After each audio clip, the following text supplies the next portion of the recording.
പശ്ചിമേഷ്യയിൽ യുദ്ധഭീതി നിലനിൽക്കുന്ന സാഹചര്യത്തിൽ ഇറാൻ വിദേശകാര്യമന്ത്രി അബ്ബാസ് അരാഗ്ചി വീണ്ടും പാകിസ്ഥാനിലേക്ക് എത്തുന്നത് ആഗോള ശ്രദ്ധയാകർഷിക്കുന്നു. യുഎസും ഇറാനും തമ്മിലുള്ള നേരിട്ടുള്ള ചർച്ചകൾ അനിശ്ചിതത്വത്തിലായ ഘട്ടത്തിൽ പാകിസ്ഥാൻ നടത്തുന്ന മധ്യസ്ഥ ശ്രമങ്ങൾ ഏറെ നിർണായകമാണ്.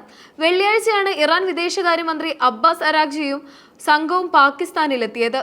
എന്നാൽ ശനിയാഴ്ച യുഎസ് പ്രതിനിധികൾ എത്താനിരിക്കെ അദ്ദേഹം പെട്ടെന്ന് ഒമാനിലേക്ക് പോയത് ചർച്ചകളിൽ വിള്ളലുണ്ടാകുമോ എന്ന ആശങ്കയുണ്ടാക്കിയിരുന്നു.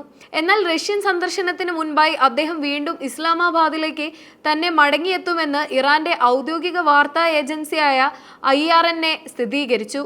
ചർച്ചകളുടെ ഭാഗമായി ടെഹ്റാനിലേക്ക് മടങ്ങിയ ചില ഇറാൻ പ്രതിനിധികൾ പുതിയ മാർഗനിർദ്ദേശങ്ങളുമായി ഞായറാഴ്ച രാത്രിയോടെ അരാഗ്ചിക്കൊപ്പം ചേരുമെന്നാണ് വിവരം.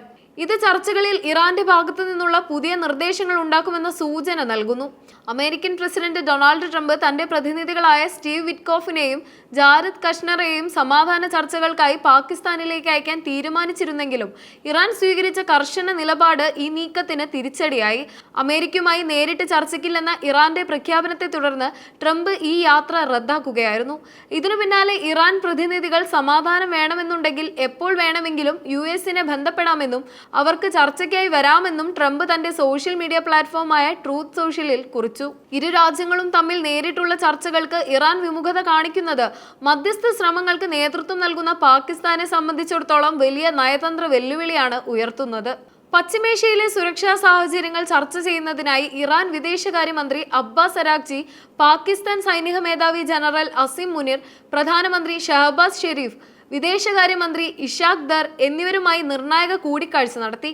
ഏകദേശം 2 മണിക്കൂറോളം നീണ്ട ഈ ചർച്ചയിൽ യുദ്ധം അവസാനിക്കേണ്ടത് തങ്ങളുടെ നിബന്ധനകൾക്ക് അനുസൃതമായിരിക്കണമെന്ന കർശന നിലപാട് ഇറാൻ പാക് നേതൃത്വത്തെ അറിയിച്ചു.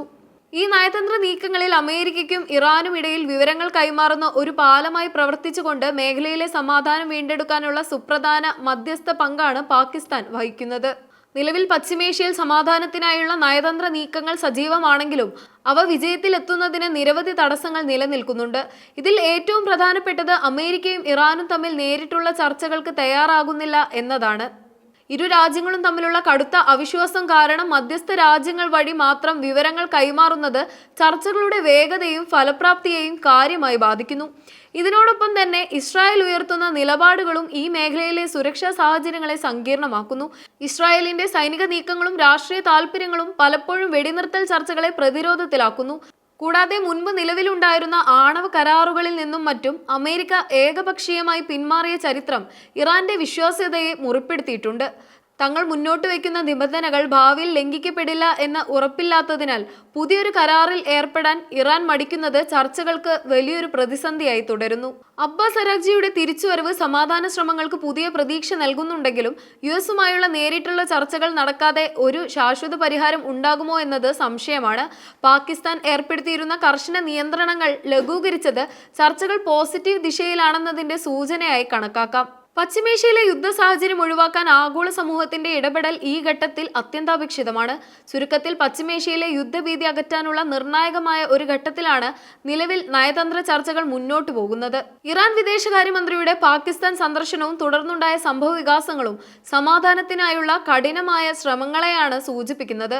എന്നിരുന്നാലും അമേരിക്കയുമായി നേരിട്ടുള്ള ചർച്ചകൾക്ക് ഇറാൻ വിമുഖത കാണിക്കുന്നതും ഇരു രാജ്യങ്ങളും തമ്മിലുള്ള ആഴത്തിലുള്ള അവിശ്വാസവും ഒരു ശാശ്വത പരിഹാരത്തിന് പ്രധാന തടസ്സമായി നിലനിൽക്കുന്നു. മധ്യസ്ഥൻ എന്ന നിലയിൽ പാകിസ്ഥാന്റെ പങ്ക് ഈ പ്രതിസന്ധിയിൽ വളരെ വലുതാണ്.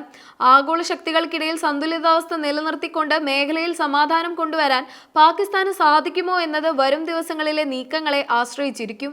ഇസ്രായേൽ ഉൾപ്പെടെയുള്ള മറ്റ് പ്രാദേശിക ഘടകങ്ങളും ഈ ചർച്ചകളുടെ വിജയത്തിൽ നിർണായക സ്വാധീനം ചെലുത്തും. യുദ്ധം ഒഴിവാക്കി സമാധാനം പുനഃസ്ഥാപിക്കാൻ അന്താരാഷ്ട്ര സമൂഹത്തിന്റെ ആത്മാർത്ഥമായ ഇടപെടൽ ഈ നിമിഷം അത്യന്താപേക്ഷിതമാണ്.